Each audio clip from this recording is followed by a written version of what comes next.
श्री गणेशाय नमः। ओम श्री सरस्वत्यै नमः। ओम श्री गुरुभ्यो नमः। ओम समस्तजनकल्याणे निरतं करुणामयं नमामि चिन्मयं देवं सद्गुरुं ब्रह्मविद्वरम्। ओम वसुदेवसुतं देवं कंसचाणूरमर्दनं देवकी परमानन्दं कृष्णं वन्दे जगद्गुरुं। हरि ओम। पहले हम 3 श्लोकों को पढ़ेंगे जो कल हम देख चुके हैं। हम साथ साथ में पढ़ेंगे। श्री भगवानुवाच मय्यासक्तमनः पार्थ योगं युञ्जन्मदाश्रयः असंशयं समग्रं मां यथा ज्ञास्यसि तच्छृणु। ज्ञानं तेहं सविज्ञानम् इदं वक्ष्याम्यशेषतः यज्ञात्वा नेह भूयोऽन्यत् ज्ञातव्यमवशिष्यते। मनुष्याणां सहस्रेषु कश्चित् यतति सिद्धये यततामपि सिद्धानां कश्चिन्मां वेत्ति तत्त्वतः। इन 3 श्लोकों में भगवान ने इस 7वें अध्याय के विषय की प्रस्तावना कर दी है। इस अध्याय का विषय है ज्ञान और विज्ञान। भगवान का जो स्वरूप है उसका ज्ञान और विज्ञान, इसका फल ऐसा है कि जिसको जान लेने के बाद इससे बढ़कर अलग और कोई चीज नहीं रह जाती। अर्थ ये हुआ कि अपने जीवन में एक पूर्णता आ जाती है। और इस ज्ञान को पाने के लिए जो आवश्यक गुण है वो बताए। मय्यासक्त मनः, एक तो हमारे मन में भगवान के लिए और इस ज्ञान के लिए अतिशय प्रेम होना चाहिए। और मदाश्रयः माने भगवान ही हमारे जीवन के आश्रय हैं, लक्ष्य हैं, ऐसा दृढ़ निश्चय होना चाहिए। और योगम युञ्जन माने इस ज्ञान में अपने मन को स्थिर करना और जो कोई भी प्रयत्न आवश्यक हो उसको करने के लिए तैयार होना चाहिए। तो ऐसा व्यक्ति हो तो उसे ज्ञान हो जाता है और फिर कुछ और पाने की बात नहीं रह जाती। ज्ञान हुआ कि फल मिल गया, ऐसी इसकी विशेषता है। अब ऐसे ज्ञान को पाने के लिए बहुत कम लोग प्रयत्न करते हैं। कल हमने देखा एक तो अज्ञान है, विपरीत ज्ञान है, इसका महत्व समझते नहीं। और यदि कोई प्रयत्न करता भी है तो कोई को बीच में छोड़ देते हैं, तो पुरुषार्थ की कमी होती है। यदि किसी व्यक्ति के हृदय में ऐसी ये जिज्ञासा आ जाए तो समझना है एक तो उसके पूर्व पुण्य कर्म का फल है और भगवान की कृपा का भी फल है। लेकिन आगे यात्रा बढ़ाने के लिए स्वयं के प्रयत्न भी चाहिए। और उसे यदि प्रमाण, वेदांत प्रमाण मिल जाए, गुरु का मार्गदर्शन मिल जाए तो ऐसे व्यक्ति को यह ज्ञान हो जाता है। अब इस ज्ञान और विज्ञान के बारे में थोड़ी और बात करेंगे।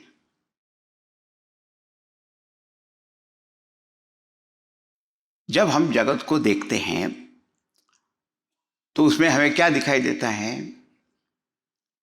तो अनेक पदार्थ हैं, अनेक रूप है। रूप और उनके सबके नाम हैं। ये जगत क्या है? नाम रूपात्मक है। World is constituted of names and forms. यदि आप नाम और रूप को हटा दोगे तो क्या रह जाएगा फिर? तो यदि हम केवल वस्तुओं के रूप का यदि ज्ञान प्राप्त करते हैं और उनके नाम को देखते हैं तो उसे कहते हैं ज्ञान। लेकिन वह तत्व क्या है जो इस नाम और रूप में दिखाई दे रहा है? उस तत्व का ज्ञान होना विज्ञान कहलाता है।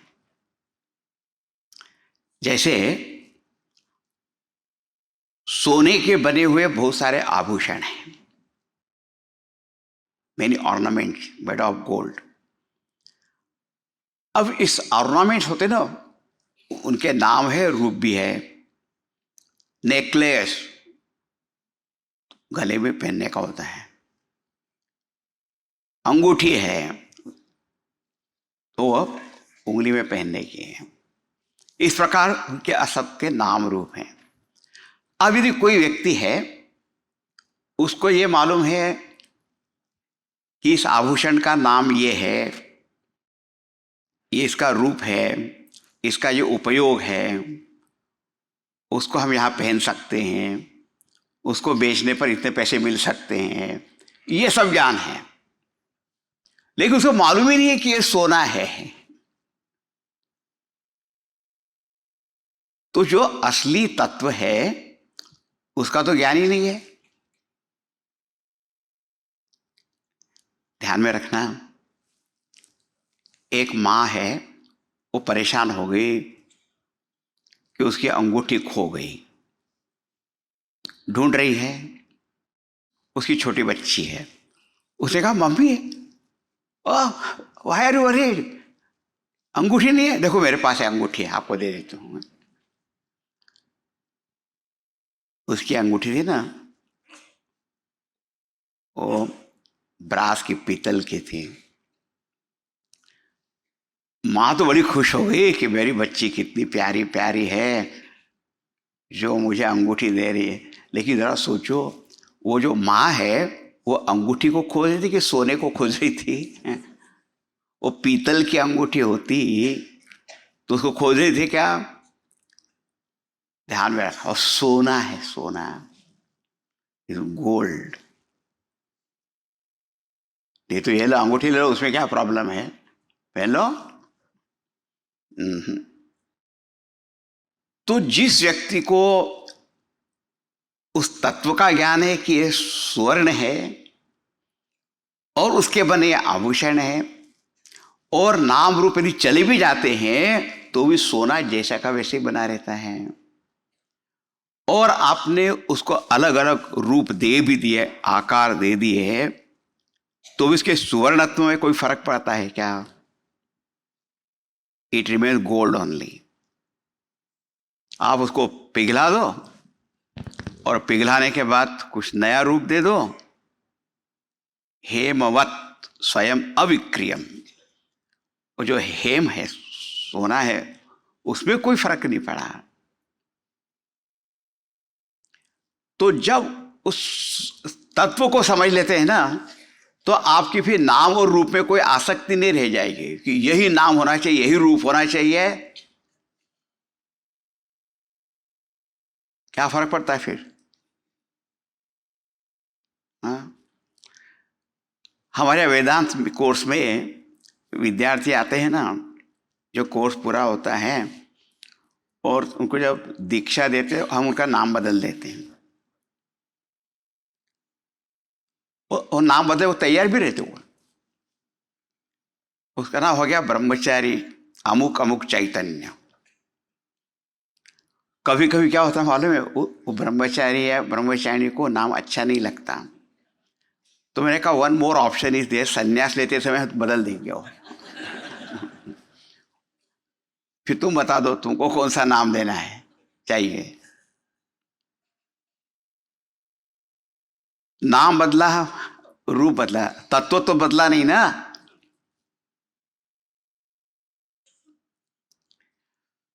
तो ये तत्व का ज्ञान होना विज्ञान है, केवल नाम रूप का ज्ञान होना ज्ञान है। तो जो जिसको हम कहते हैं साइंस, फिजिक्स, केमिस्ट्री, इकोनॉमिक्स वगैरह, और जो जो पढ़ते रहते हैं ना, वो सिर्फ जगत के नाम रूप को ही समझ रहे हैं, उसके तत्व को नहीं है।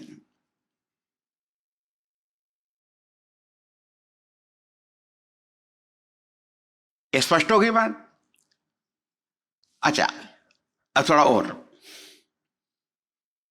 आप हमेशा कहेंगे और थोड़ा क्या होता रहता है। अब मैं पहले बताया कि नाम रूप का ज्ञान होना वो ज्ञान है, तत्व का ज्ञान होना विज्ञान है, और वह तत्व मैं हूं ऐसा समझना सबसे बड़ा ज्ञान है, विज्ञान है।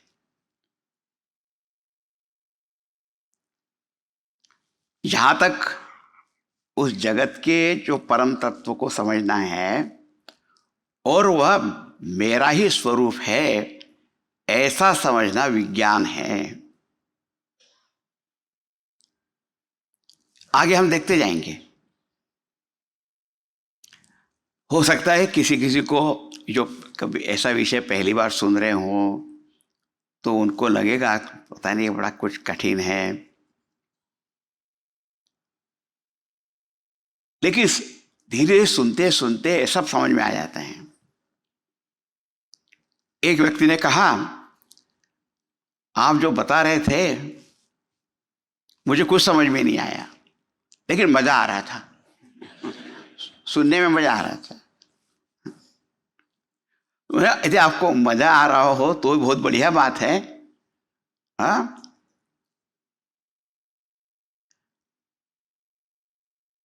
और समझ में आ जाएगी बात और आनंद हो जाए। अब होता क्या है, जब ये दृष्टांत देते हैं ना, वो बात समझ में आ जाती है। ये सोना है, उसके नाम रूप है, सोना जैसा का वैसा बना है, तो वो तो बात समझ में आ जाती है। लेकिन जब आगे तत्व की बात बताते हैं ना, तो जरा थोड़ी कठिन हो जाती है। लेकिन श्रवण करते रहो। अब देखो, जहां तक सुवर्ण है, आभूषण हो, तो बात, लेकिन वो सोना मैं हूं ऐसा तो ज्ञान नहीं होता है ना। लेकिन जगत के परम तत्व को जब हम जानेंगे तो वो तो समझ में आएगा कि ये तो हमारा स्वरूप है। उसे विज्ञान कहते हैं।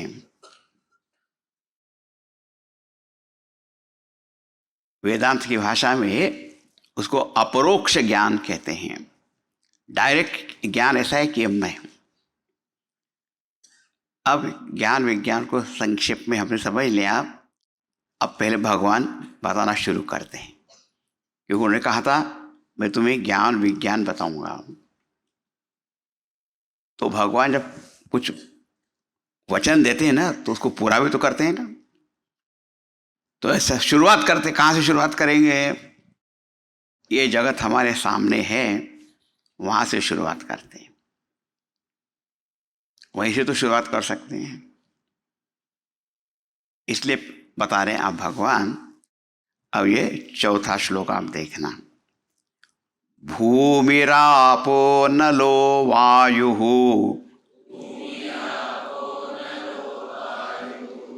खं मनो बुद्धिरेव च अहंकार इति यं मे भिन्ना प्रकृतिरष्टधा। भगवान ने कहा कि यदि आप इस जगत को देखोगे तो ये पूरी सृष्टि जो है ना, यह पंच महाभूत की बनी हुई है। 5 great elements world is constituted of. वो क्या क्या है? तो कहा भूमि, भूमि माने पृथ्वी, द अर्थ। आपः माने पानी, वाटर। अनलः अग्नि, वायु, वायु समझते एयर, और खम, बोले खम, खम क्या होता है? बोले आकाश, खम का होता है आकाश। तो कभी कैसे आकाश, वायु, अग्नि, जल और पृथ्वी, ये पंच महाभूत हैं। अच्छा, आकाश, देखो आकाश शब्द हम सुनते हैं ना तो हमेशा ऊपर देख रहे होते, नीला आकाश, ब्लू स्काई। अरे आकाश का मतलब होता है, हम कहाँ बैठे अभी? आकाश में तो बैठे हैं ना। ये जो स्पेस है, स्पेस, अंग्रेजी में कहते हैं स्पेस, वह है एक तत्व आकाश। यदि स्पेस नहीं हो तो कौन बैठेगा किधर? आकाश, दूसरे वायु, हवा है, मानते हो? है, वो यहां है, आकाश, वायु। अब तीसरी बात है अनलह, अग्नि। देखो जब अग्नि शब्द सुनते हैं ना तो हमेशा हम ज्वाला ज्वाला उठ रही ऐसा समझते रहते हैं, फ्लेम्स, है ना। वो तो एक उसका एक रूप है, लेकिन अग्नि का अर्थ होता है उष्णता, वार्मथ। उष्णता होती है कि नहीं? हाँ होती है। और फिर कहा जल, पानी। पानी का अर्थ सिर्फ जो पानी होता है इतना ही नहीं है, जो द्रवता होती है, गीलापन होता है, वो भी सब पानी है। और पृथ्वी तत्व होता है। पृथ्वी हमेशा हम समझते हैं जिस पर हम बैठे हुए भी हैं, पृथ्वी है। तो ये पांच महाभूत है। इसमें आपको किसी को शंका है क्या? नहीं ना। भूमिरापो नलो वायु खम। अब एक बात सोच कि यदि हमारे शरीर को हम देखेंगे तो यहां पर ये पंच महाभूत से बना ये शरीर है या नहीं है? अब पूरे आकाश ते सृष्टि को छोड़कर जरा अपने पर देखो, ये ज्ञान है। ये हमारा शरीर जो है उसमें आकाश है या नहीं है? है। कोई पूरा शरीर आकाश में तो बैठा हुआ है। और हमारे पेट में आकाश है? बोले हाँ, हर 2 घंटे के बाद खाली होता रहता है वो। हाँ, आकाश तो है, खाली हो गया, पेट खाली हो गया, भरना है। और दिमाग में वहां तो बहुत स्पेस है, बहुत है, आकाश है। हाँ, दिमाग में, ब्रेन में है ना, स्पेस है। वायु है, हाँ हाँ है, बिल्कुल हवा चल रही है तभी तो चल रहा है। हाँ, प्राण, प्राण वायु चल रही है। बोले हाँ है। अग्नि, मैंने बोला अग्नि का मतलब फ्लेम नहीं। हाँ, शरीर में उष्णता है। हाँ बोले हाँ, बुखार आ गया है, जरा बढ़ गया है। हाँ, थर्मामीटर से देखा कितना बढ़ गया। 101, 2, 3, 4, 5 हो जाए तो फिर एक आदमी, पता नहीं कौन सा थर्मामीटर उसके पास था,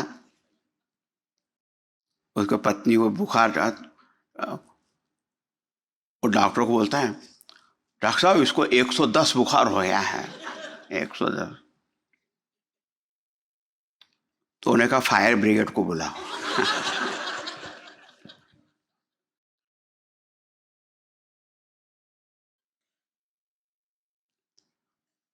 बुखार चढ़ गया, बुखार कम हो रहा है। हाँ, ये अग्नि तत्व ही तो है। अरे इसका शरीर ठंडा हो रहा है, गर्म है, गर्म है। पानी, अरे उसके बारे में तो क्या कहना, पूरा शरीर का आकार पानी के कारण ही है। हाँ, वो डिहाइड्रेशन वगैरह होता है तो क्या प्रॉब्लम है पे। तो पानी भी है। और ये जितनी जड़ता है, ये सारे ये पृथ्वी तत्व ही तो है, मिट्टी से बने हुए सारे वनस्पति, उसको खा खा के तो बन गया ये। तो यहाँ पे जब कहा कि भूमि रापो नलो वायु खम, माने एक तो समष्टि आकाश, वायु, अग्नि, जल, पृथ्वी समझना है, और उन्हीं पंच महाभूत से बना हुआ हमारा ये शरीर है, ये भी समझना ज्ञान ही है ये सब।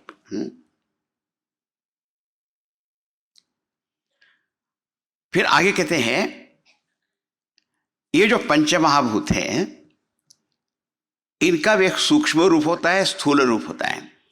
तो उसके सूक्ष्म तत्व से क्या बना है? मनाहा, मनाहा मन, बुद्धि एवच बुद्धि, और अहंकार इति, ये तो पंचमहाभूत हुए, और मन, बुद्धि और अहंकार, इन सबका भी अनुभव हमको हो रहा है कि नहीं? बोले मन किसको कहते हैं? बोले मन, हमारे मन में जो संकल्प, विकल्प, इच्छा, विचार उत्पन्न होते रहते हैं, यही मन का स्वरूप है। संकल्प विकल्पात्मकम मनहा। एक मन में इच्छा आ गई, एक विचार आ गया, फिर उसका एक विपरीत विचार आ गया और विकल्प पे हो गया, है नहीं? चलता रहता है ना, हमारे मन में द्वंद्व होते ही रहता।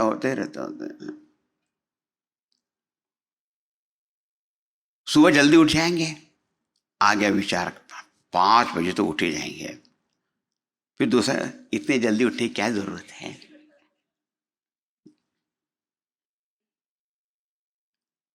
तो ये संकल्प विकल्प, ये मन का स्वरूप है। बुद्धि क्या होती है? बुद्धि होता है निश्चय करना। कुछ तो विचार निश्चय करना पड़ता है ना। अब मैंने निश्चय कर लिया कि मैं नहीं उठने वाला 5 बजे, वो भी एक निश्चय है। अच्छा आप बताओ, आप सब लोग यहाँ जो आए हैं, तो पहले आपको जब पता चला कि ऐसा कोई साधना शिविर, तो आपके मन में यह आया ना कि वहाँ चलना चाहिए?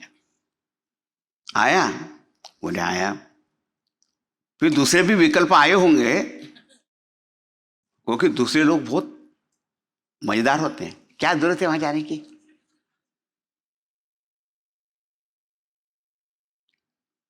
तुमको ज्ञान पाना है, मैं ही दे देता हूं।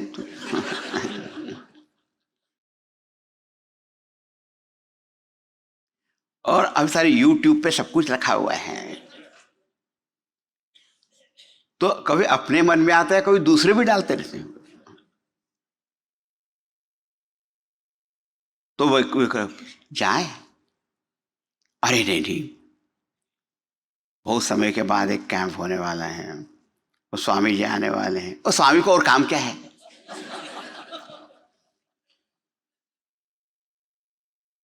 तो विकल्प डालते रहते हैं, संकल्प विकल्प, हाँ। फिर बुद्धि है और निश्चय कर, नहीं जाना ही है। तो आप यहाँ जो पहुंचे ना, वो बुद्धि ने निश्चय किया इसलिए, नहीं तो घर में बैठे रहते, संकल्प विकल्प करते। अच्छा, फिर अहंकार क्या होता है? ये अहंकार शब्द ही समय कभी कभी अहंकार माने हम प्राइड, घमंड ऐसा समझ लेते हैं। यहाँ पे अहंकार का अर्थ क्या होता है कि जो संकल्प विकल्प आता है, ये मैं हूं या मेरा है, ये किसका संकल्प है? मेरा। किसका निश्चय है? मेरा। अच्छा, ये शरीर पंच महाभूत से बना हुआ है, वो शरीर ये कहता है कि मैं हूं? मैं कहता हूं कि ये शरीर मैं हूं। तो ये अहंकार का अर्थ क्या हुआ कि एक ऐसी वृत्ति है जो शरीर के साथ तादात्म्य करती कहती ये मैं हूं। मन के साथ भी तादात्म्य करती है, ये मेरी इच्छा है, मेरी कामना है,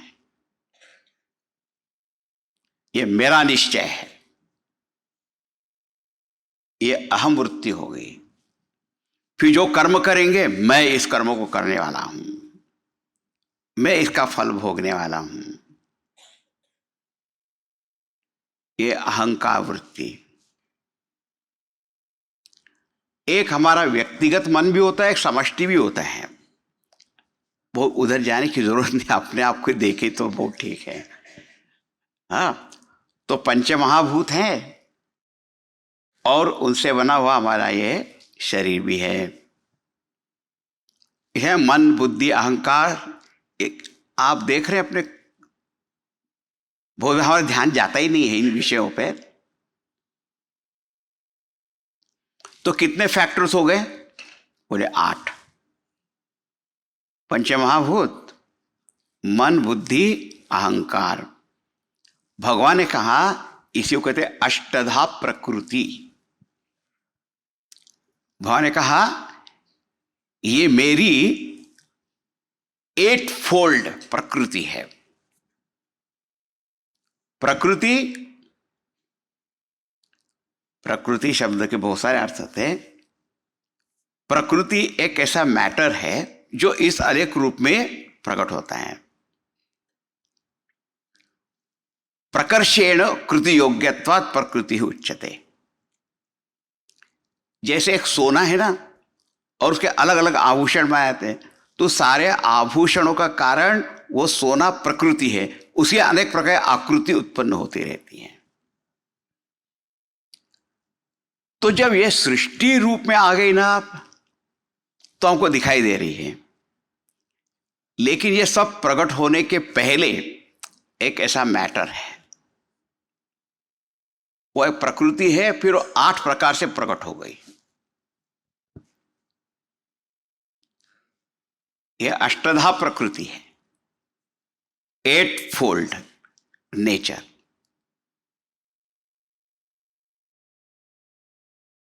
अब यहां पे कहा कि ये जो इति, यह इयम, यह अष्टधा प्रकृति भिन्ना, भिन्ना माने भेदम आगता, माने सृष्टि होने के पहले तो बिल्कुल अव्यक्त है। जैसे आप बाजार से केवल सोना खरीद के लाओगे तो केवल सोना है ना, फिर जब आप नाम रूप दोगे तो प्रकट हो जाएगा, उसके भेद उत्पन्न हो जाते हैं।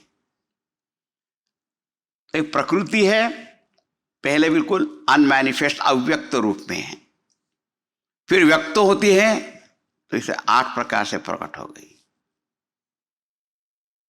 लेकिन इसमें सबसे महत्व का शब्द है मैं। भगवान ने कहा यह मेरी ही प्रकृति है।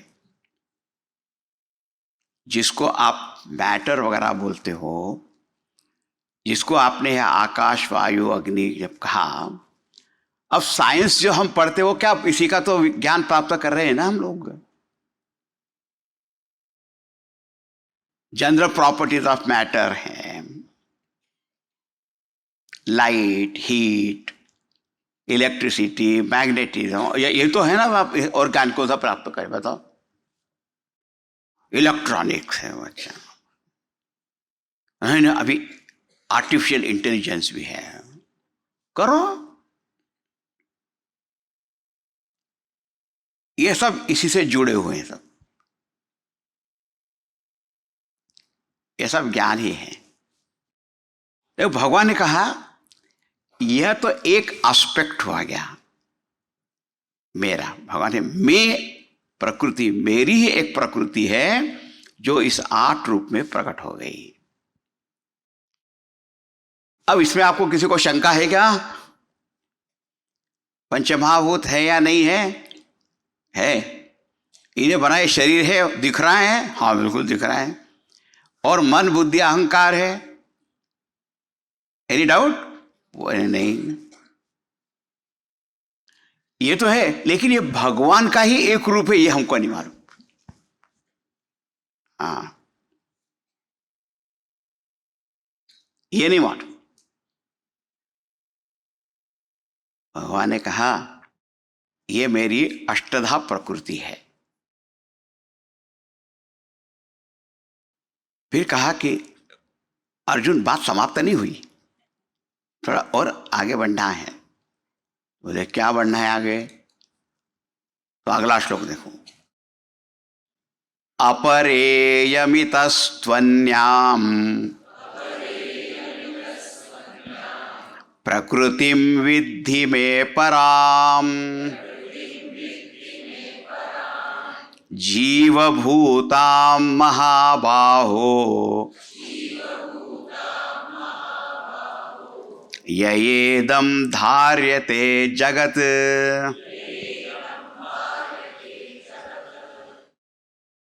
पहले अष्टधा प्रकृति कही, भगवान कहे मेरी ही प्रकृति है। फिर कहा अपरा इयम, यह एक वाक्य पूरा होता है। अपरा इयम, इयम ये जो 8 फोल्ड प्रकृति मैंने बताई, 5 great elements, mind, intellect and ego, यह अपरा प्रकृति है, ये निचली प्रकृति है। इससे एक ऊंची और प्रकृति है। इतस्तु अन्याम, इता इससे अलग एक और प्रकृति है, पराम प्रकृति। यह अपरा प्रकृति भी मेरा ही एक भाग है, रूप है, लेकिन इससे एक और ऊंचा रूप है, उसे कहते हैं परा प्रकृति, विद्धि। यहां भी महत्व का शब्द है मैं।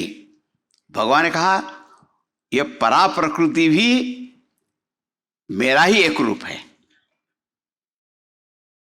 वो क्या है? बोले जीव भूताम, जीव रूप है, वो जीवन तत्व वाली है। यया, जिसके द्वारा इदम जगत, ये संपूर्ण जगत धार्यते, धारण किया जाता है। हे महाबाहो, हाँ, शक्तिशाली अर्जुन सुनो। और ये परा अपरा क्या शब्द बोला? इसमें एक बात आई, देखो अपना ये शरीर है ना, अपने आप में जड़ है, लेकिन अभी उसमें एक जीवन तत्व दिखा है, तो ये जीवित है? तो अपरा का अर्थ होता है जड़, और परा का अर्थ होता है उसको जीवन देने वाला जो तत्व है, लाइफ गिविंग फोर्स है, वो परा है। अभी ये स्थूल शरीर वगैरह सब कुछ है, हाँ, और उसमें अभी चेतना भी दिखाई दे रही है ना, वो प्लांट वगैरह में भी दिखते, वनस्पति में लाइफ दिखाई देती है ना, पशु पक्षी, ये मनुष्य, इतने अलग अलग रूप हैं। ये जीवित प्राणी है ना, जीवित है, और ये वो जीवन तत्व नहीं हो तो जड़ हो गए। तो ये अपरा परा को ठीक समझना है।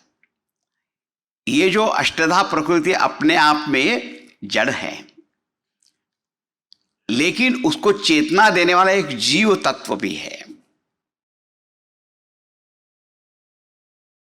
हाँ, ये तो एक मृत देह पड़ा हुआ है, वो कुछ बोलता है क्या? नहीं, अभी तो देह बोलता है मैं हूं, ऐसा इतने बोल रहा है। किसके कारण बोल रहा है? वो लाइफ है, life.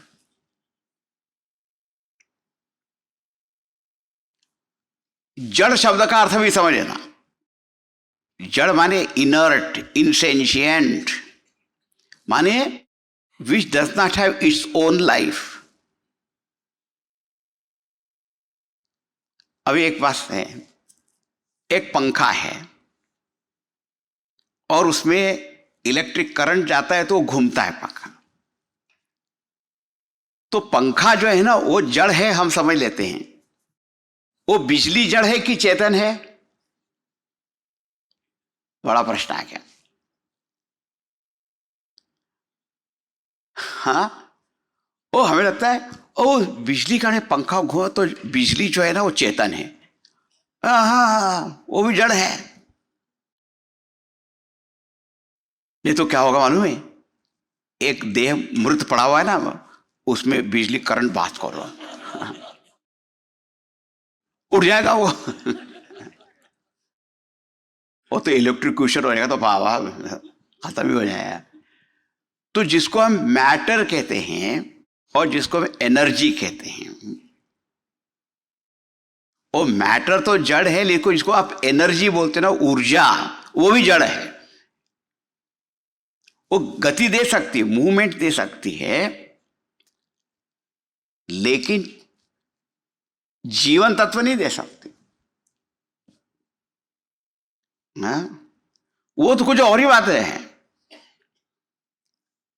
What that life factor इधर कुछ कोई समझ ही नहीं पाता है, वो क्या है। लेकिन एक बात दिखाई तो देती है।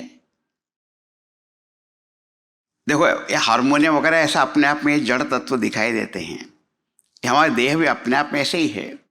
लेकिन कोई एक चीज ऐसी है, जीवन, जीवन देने वाली है, वो परा प्रकृति है। तो अब सुनो, अपरा का एक अर्थ होता है जड़, जिसे अपने आप की चेतना नहीं है। और अपरा का अर्थ होता है यह किसी और के भोग के लिए है, अपने आप के भोग के लिए नहीं है।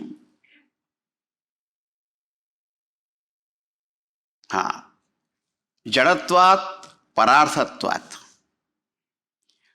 ये जितने भी जड़ पदार्थ हैं, ये तो दिखाई देते हैं आपको, टेबल, कुर्सी, टीवी, फर्नीचर, ये सारी चीजें वो उनके लिए कि आपके भोग के लिए हैं।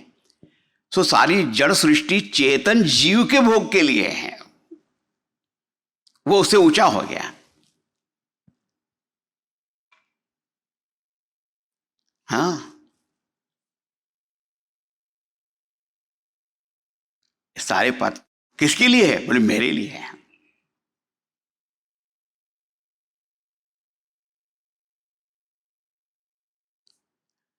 ऐसा होते हुए भी हुआ क्या मालूम है? ये चेतन जीव जो जड़ वस्तु से ऊंचा है, वह जड़ में ऐसा आसक्त हो गया, तो वो बंधन का कारण हो गई है। अपरा प्रकृति बंधन का कारण हो गई। वो बंधन में डालने वाली नहीं है, ध्यान में रखना। लेकिन यदि वो चीज नहीं होती तो बंधन भी कहाँ होता है? देखो, पहले आईफोन वगैरह कुछ नहीं थे ना, और अब सब इतने आ गए तो कितना बंधन हो गया है। हुआ है?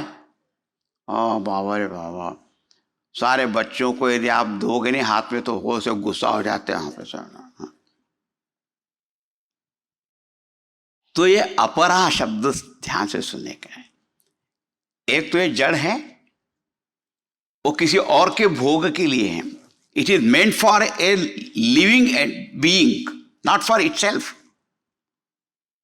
वो टीवी सेट आपके घर में, वो आपके लिए क्या, उसके अपने लिए?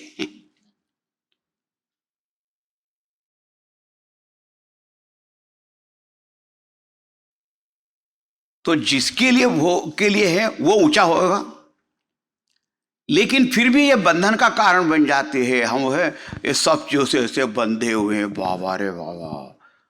ओ हो। अब आप ये बताओ, आप ये जड़ देह हो कि चेतन जीव हो? और चेतन जीव होते हुए भी आपने को जड़ मान लेके, जड़ बुद्धि।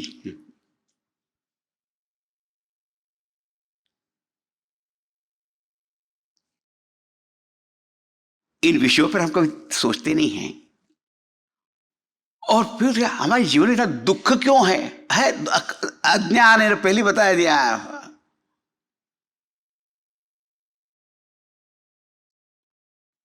अपने ऊंचे स्वरूप को तो जानते नहीं, और उसको पकड़ लिया, और वहां जो कुछ होते रहता है, अरे ये आया वो गया, ऐसा हुआ वैसा हुआ।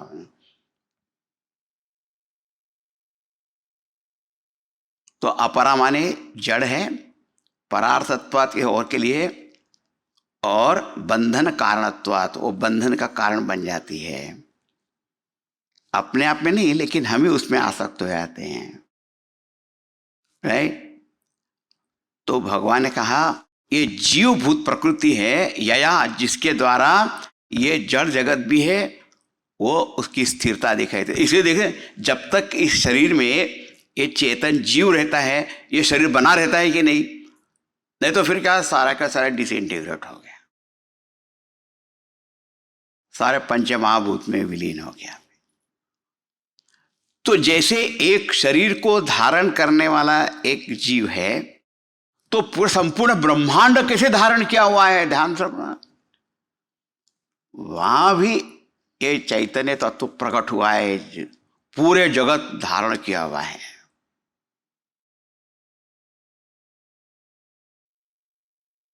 तो एक हुई अपरा प्रकृति, एक हुई परा प्रकृति।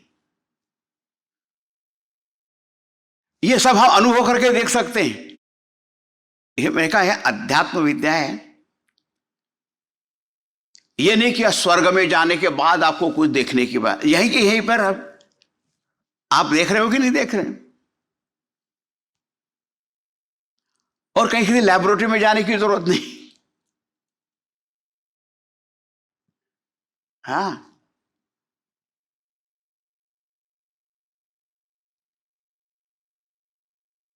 अपरायम, और इससे अलग है परा प्रकृति, जो इसको जीवन प्रदान करने वाली है, इसी को जीव भी कहते हैं।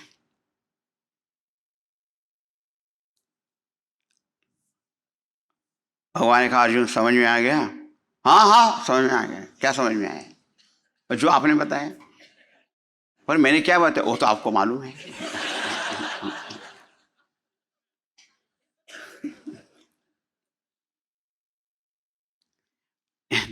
नहीं भगवान, हाँ एनीवे आप ही बता दो ना फिर से। तो भगवान ने कहा देख, ये एक अष्टधा प्रकृति समझ में आई, एक पारा प्रकृति समझ में आई। ये पूरा जो जगत है ना, इन दो के मिश्रण से बना हुआ है। परा अपरा साथ में आते हैं, ये पूरा जगत बना। तो अगला श्लोक देखो, एतद् योनीनि भूतानि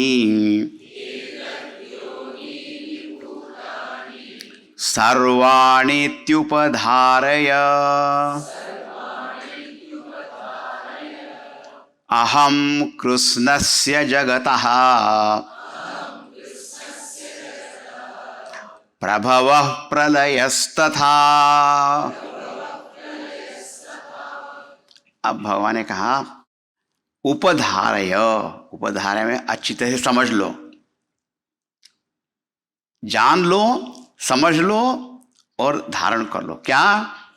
एतद् योनिनि भूतानि सर्वाणि, सर्वाणि भूतानि।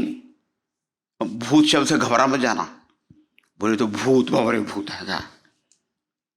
भूत का अर्थ है भवंती इति भूतानि, जो जो चीज यहां पर उत्पन्न हुई है, प्रकट हुई है। अब पंच महाभूत सुनते आपको डर लगता है क्या? आप आकाश, वायु, अग्नि, जल, पृथ्वी,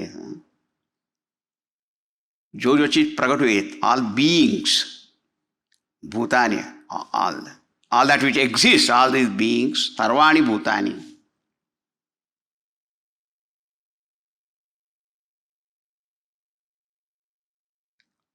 एक व्यक्ति एक गुरु के पास गया, गुरुजी आप भूत में विश्वास करते हैं? अरे बोले मैं तेरे में विश्वास करता हूं तो भूत में क्यों नहीं करूं? तो क्या मतलब? अरे तू भी भूत है। अरे एक नहीं, पंच महाभूत है तू तो।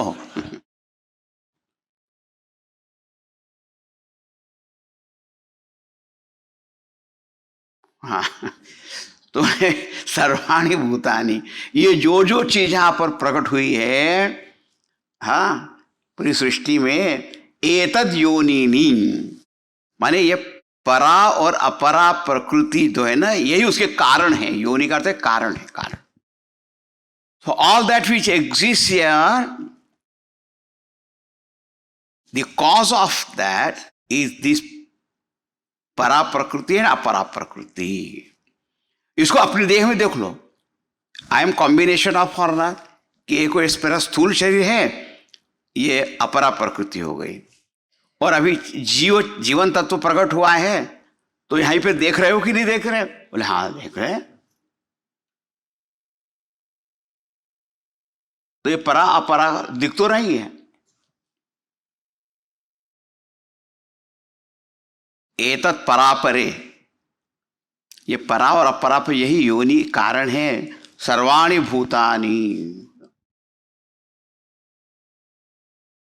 तो मैं हूं, सब यहां इतने बैठे हो सभी हैं।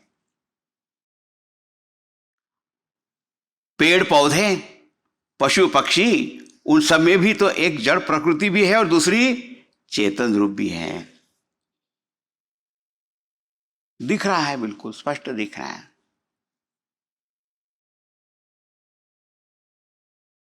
अर्जुन, समझ में आ गया? हाँ, क्या समझ में आया? कि ये परा और अपरा प्रकृति है ना, ये पूरे जगत के कारण है। भगवान ने कहा इसका मतलब तुम्हें नहीं समझ में आया? हाँ, और आप खुद बोल रहे हो एतद् योनिनि भूतानि सर्वाणि इति उपधार्य। आप स्वयं तो बोल रहे हो कि ये दोनों मिलके कारण है जगत के, और जब मैं बोलता हूं तो कहते तुमको नहीं समझ में आया। भगवान ने कहा यदि मैं कहता हूं तो ठीक है, लेकिन तू कहता है तो ठीक नहीं है। अरे ये कौन सी दादागिरी हो गई? आप खुद ही बोल रहे हो एतद् योनिनि भूतानि सर्वाणि। भगवान ने कहा तेरा ध्यान एक शब्द पे गया ही नहीं। देखो, भूमि रापो नलो वायु खम मनो बुद्धिरेव च अहंकार इति में, यह अपरा प्रकृति मेरा ही एक रूप है, और परा प्रकृति से है वो भी विद्धि में मेरी ये परा प्रकृति है।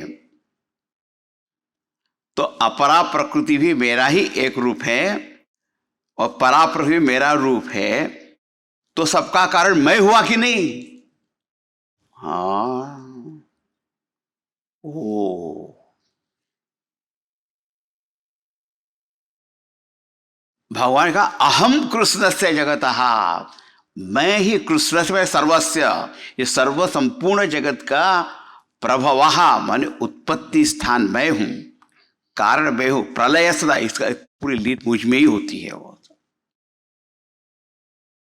देखो अभी आप जो हम विज्ञान पढ़ रहे हैं ना, साइंस साइंस साइंस, वो सिर्फ अपरा प्रकृति के बारे में ही हम पढ़ रहे हैं, है नहीं?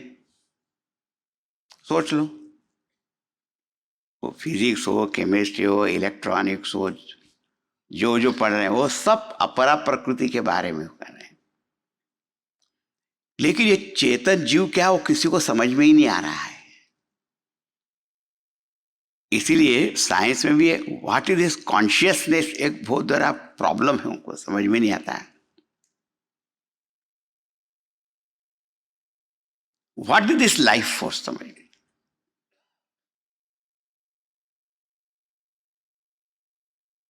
हाँ, तो सारा जिसका विज्ञान बढ़ता जा रहा है वो सिर्फ अपरा प्रकृति से ही संबंधित है। हम अपने शरीर को भी देख रहे हैं, या मनोविज्ञान वगैरह है ना, साइकोलॉजी वगैरह है, वो भी मन के बारे में सोच रहे हैं। लेकिन व्हाट द लिविंग फैक्टर, वो क्या है? और जो जिसको हम चैतन्य तत्व कहते हैं वो तो परा अपरा इन दोनों के ऊपर है।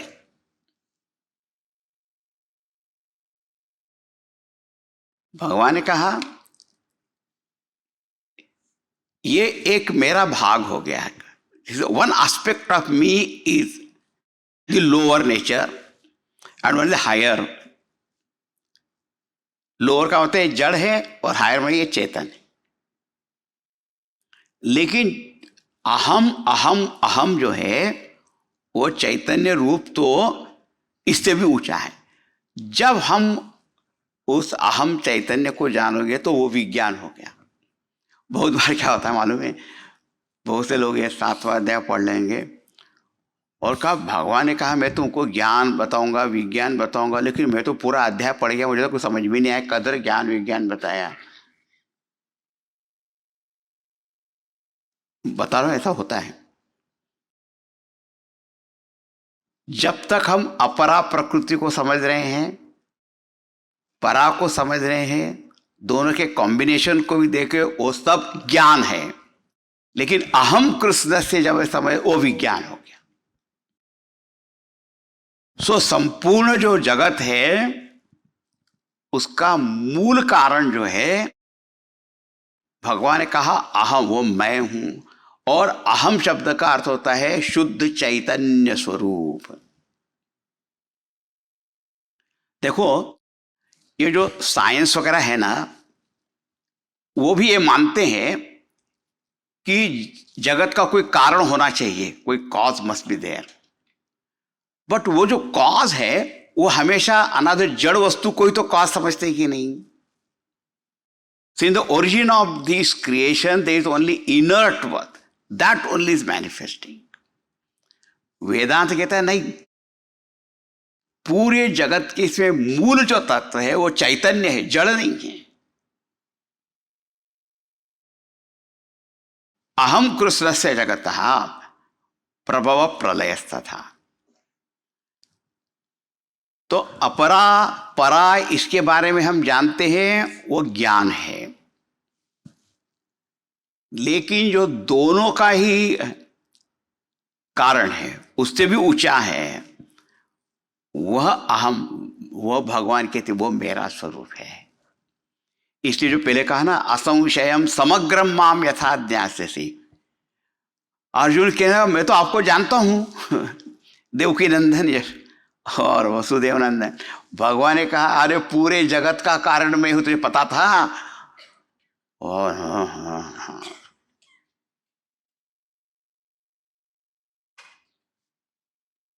ये भगवान कौन है?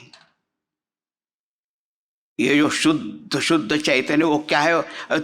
अपरा प्रकृति भी समझ में नहीं है, परा भी समझ में नहीं आती, लाइफ फोर्स ही समझ में नहीं आता, तो चैतन्य तो और भी ऊंचा है।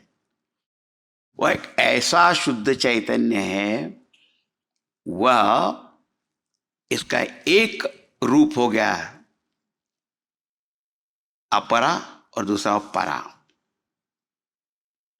इससे अर्थ क्या हुआ कि मेरा एक रूप है तो शरीर है, शरीर में एक जीव तत्व है, उससे ऊंचा एक चैतन्य वो मैं हूं, ऐसा हमको समझना है। ये विज्ञान हो जाएगा। मैंने कहा था नाम रूप के जगत को समझना का ज्ञान है, तत्व को समझना विज्ञान है, और वह तत्व मैं हूं ऐसा समझ ज्ञान हो जाना। तथैव स्वानुभव करणम, ऐसा भगवान कहते हैं शंकराचार्य जी। शास्त्र में जो ज्ञान दिया है वो ज्ञान हुआ, उसका स्वयं का ही इसी पर अनुभव कर लेना वो विज्ञान है। अब विचार करना यह है कि ये जड़ शरीर मैं हूं कि इसमें जो जीव है वो मैं हूं, क्यों इससे भी ऊंचा जो चैतन्य तो वो मैं हूं। कहाँ है आपका मन? किधर है? मेरा मन पूछो मत, तो पता नहीं कहाँ है।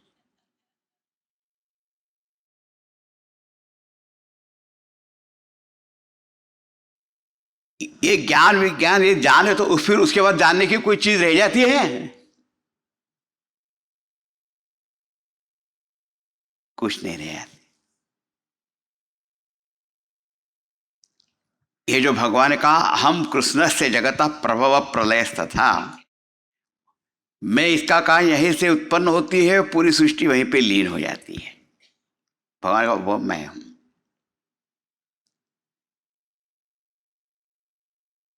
भगवान इसलिए और भी स्पष्ट करके बताएंगे, अगले और श्लोक में हम देखेंगे।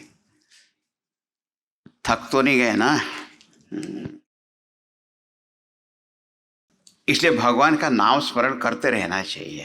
हाँ, तो नाम स्मरण करने से उनकी कृपा होती, कृपा से फिर ज्ञान भी होता रहता है।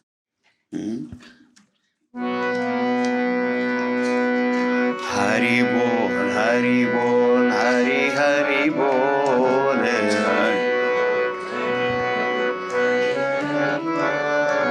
मुकुंद माधव गोविंद बोल, हरि बोल हरि बोल, हरि हरि बोल,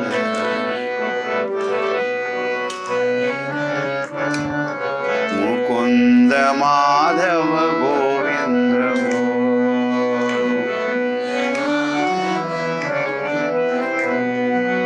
केशव माधव गोविंद बोल,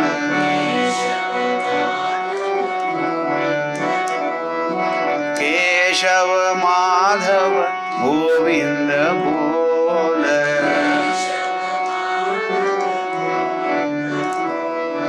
मुकुंद माधव गोविंद बोल,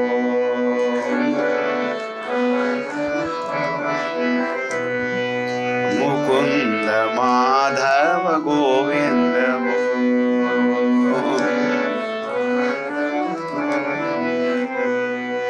हरि बोल हरि बोल, हरि हरि बोल,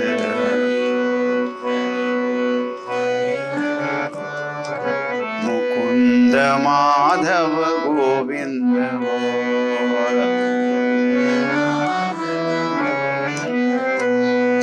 गोविंद बोल,